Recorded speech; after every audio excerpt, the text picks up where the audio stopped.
kuwa gatanu w'ubushize nkuyu twari turi mu kiriyo. Ilikuwa last week siku kama ya leo tulikuwa mu kiriyo mwembe.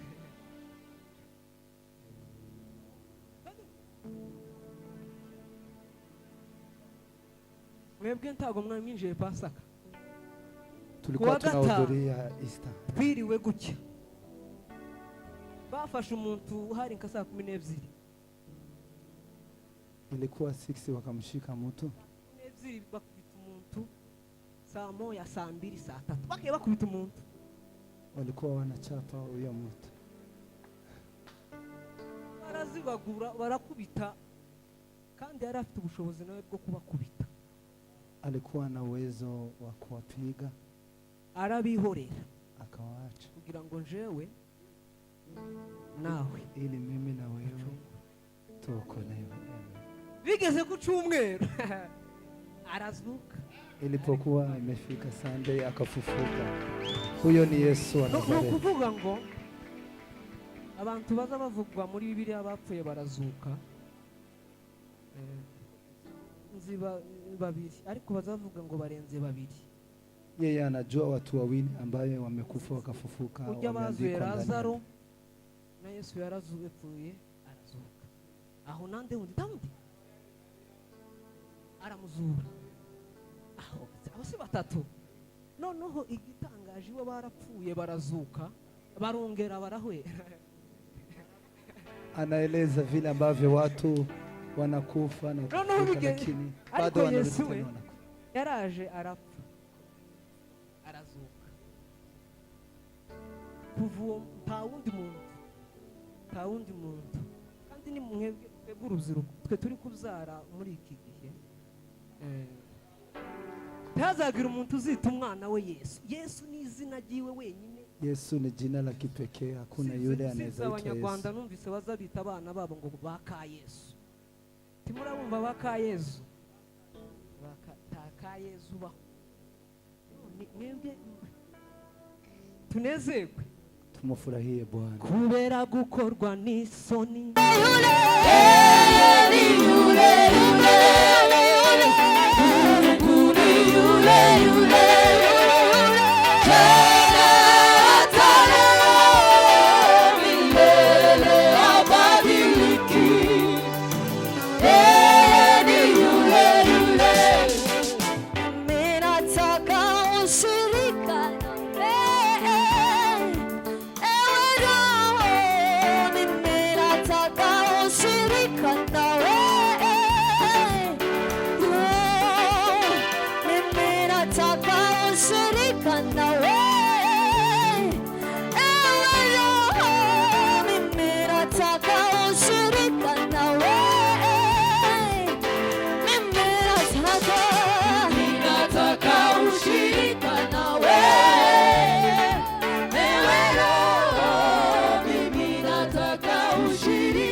Nataka ushirika nawe.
shida, usifadhaike moyo, tulia kwa Bwana.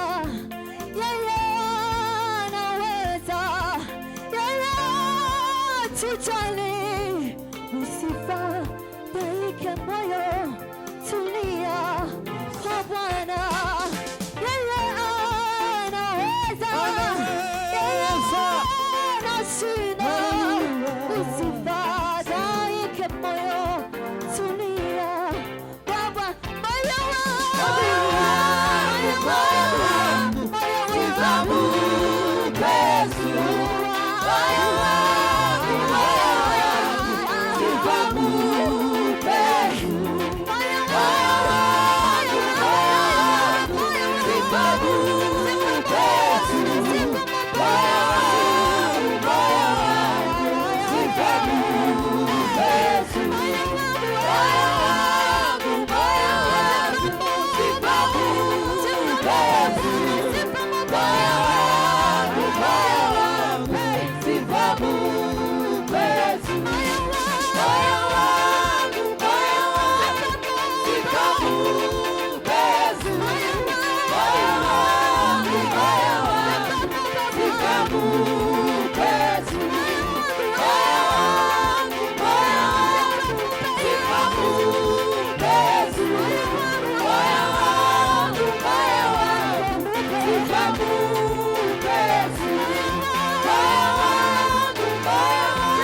Kuna waimbaji ambao hawamchezei Mungu kwa kumrukia. Ikiwa ni ngumu kwako, unaweza keti chini ndio wengine waendelee vizuri.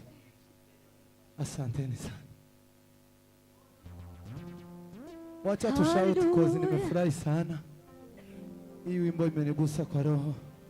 Hakuna lengo lingine, ni kumtukuza Bwana. Amen. Ukiwa uko hapa ni kwa neema ya Mungu. Amen. Hallelujah! Hallelujah! Hallelujah! Hallelujah! Hallelujah! Amen. Asante. Bwana Yesu asifiwe.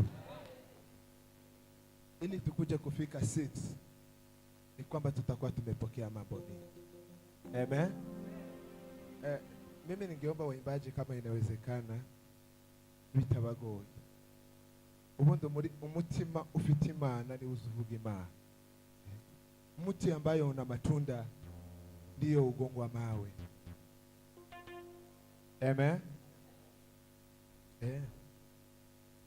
Mti ambao una matunda ama mti ambao una kile ambacho kinatakikana lazima urushiwe mawe ili wapate kile ambacho wanafanya nini? Wanataka. Acha tuseme usiku wa leo, moyo wangu sifa umupe Bwana, kwa sababu siwezi kuwa mzinifu, siwezi kuwa msherati, siwezi kuwa kahaba, siwezi kuwa mwizi, siwezi kuwa alafu nimtukuze Mungu. Amen. Kweli bavumbuye ma Imana iguhumugisha. Mwacha tuseme moyo wangu usiku wa leo sifa tumupe Bwana. Tueleze maana ya chichubahiro. Hallelujah. Mimi nakuanga na shida moja, ndio maana sifanyangi hii kazi ya kuketisha. Muratora baza kuichaza kubera ko byanani. Pastor, mureke tuvuge muri iri joro ngo mutima wacu icyubahiro tugihima yonyine gusa muri iri joro. Kesho mimi nikikufa mseme kwamba usiku wa leo nilikuwa nimefanya nini? Moyo wangu sifa tulimpa Bwana. Tumupe Mungu utukufu, alafu dada yetu akuje kuendelea mara tena. Hallelujah! Amen. Hey! Yes, imba hivyo mama.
Usega kwa de yewe mana akira shime de yewe mana upisa usega kwa de yewe mana akira shime de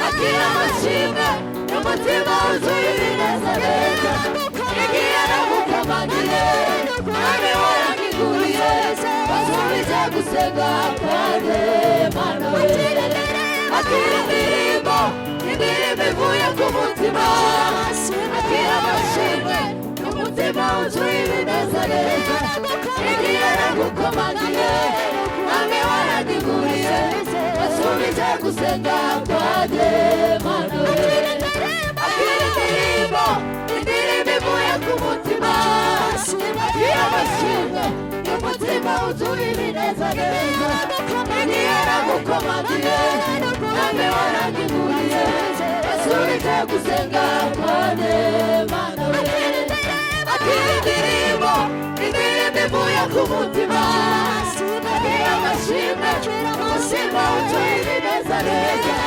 igihe nagukomagiye mwami waranyiguriye wasubije gusenga kwanjye mana we akira indirimbo indirimbo ivuye ku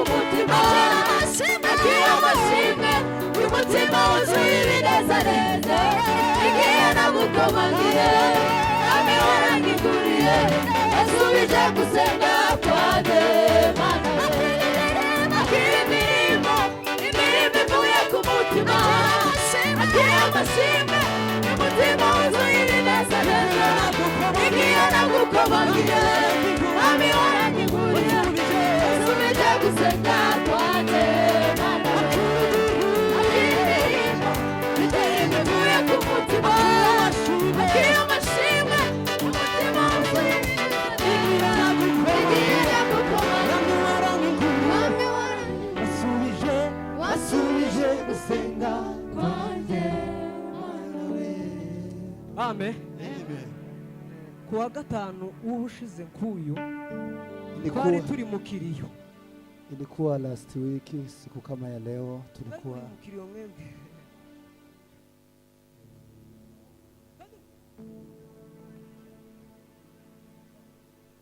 Mwebwe ntago mwinjiye Pasaka. tulikuwa tunahudhuria Easter. Twiriwe gutya. Bafashe umuntu hari nka saa 12. Ilikuwa 6 wakamshika mtu. 12 bakubita umuntu saa moya saa 2 saa 3. Bakiye bakubita umuntu.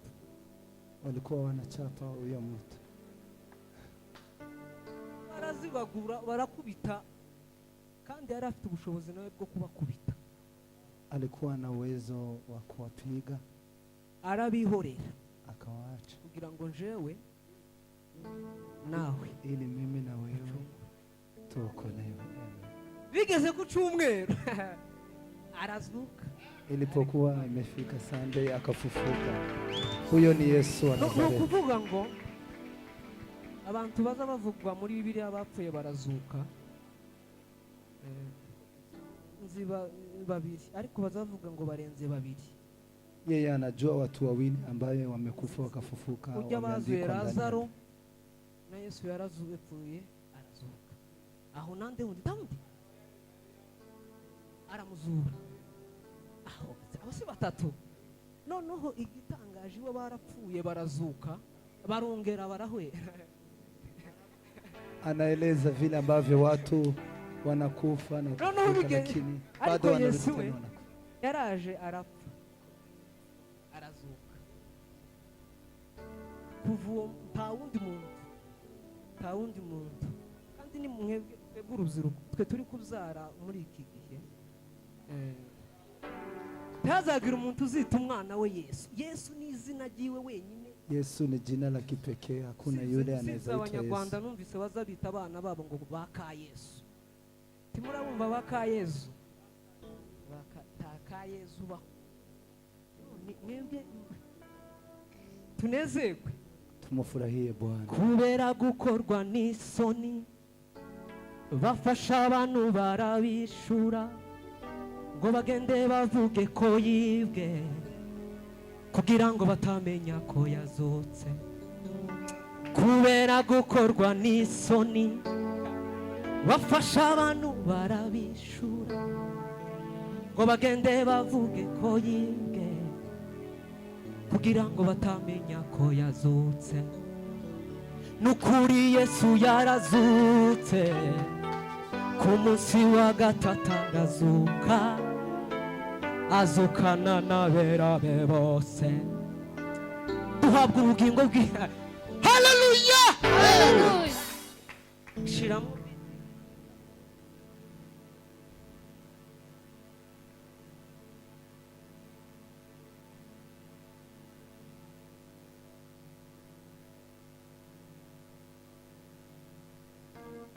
reka turinde tuvuge ngo Yesu ntiyatekereje yuko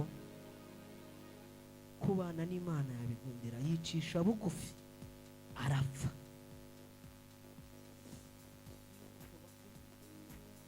Murayizi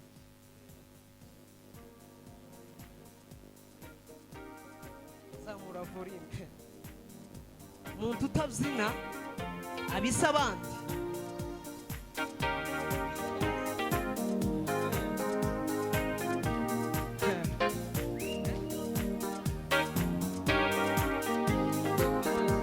Yes. Yes.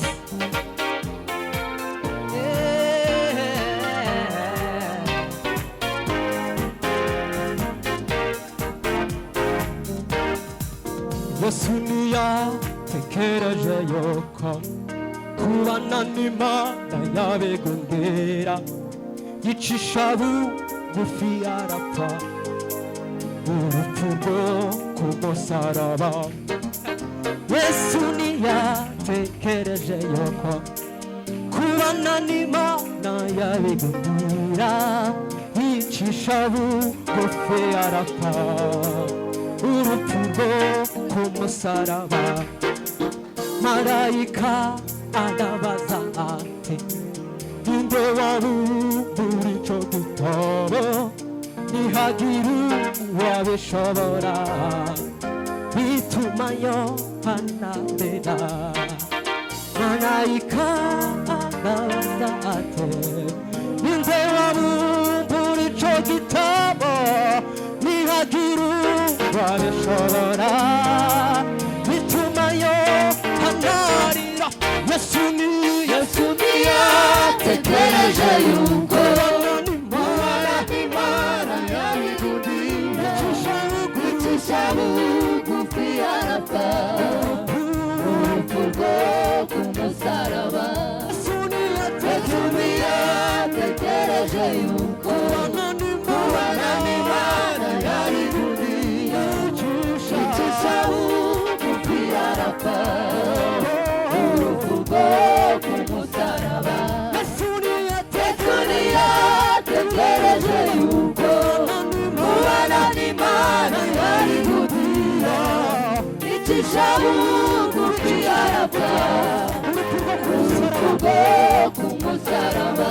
Yesu ntiyatekereje yuko kubana n'Imana yabigundira, yicisha bugufi arapfa, urupfu rwo ku musaraba. Yesu ntiyatekereje yuko kubana n'Imana yabigundira, yicisha bugufi arapfa, urupfu rwo ku musaraba. Marayika arabaza ati, ninde wabumbura ico gitabo? Ntihagira uwabishobora, bituma Yohana arira. Marayika arabaza ati, ninde wabumbura ico gitabo? Ntihagira uwabishobora, bituma Yohana arira.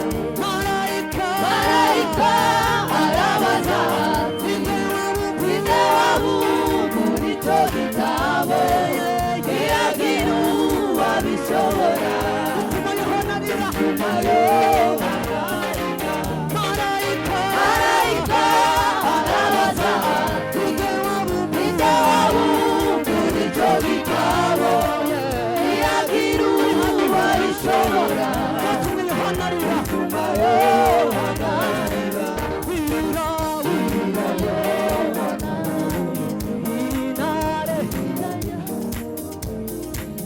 wayuda wayuda yaraneshe abumbura icyo gitabo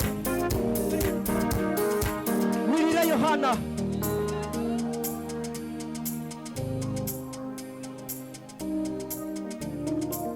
wayuda wayuda ya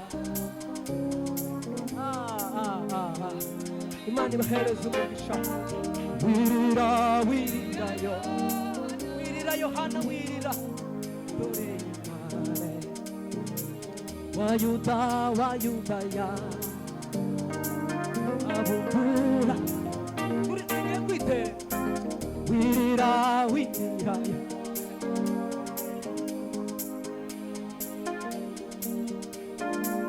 wayuda wayuda ya wayuda ya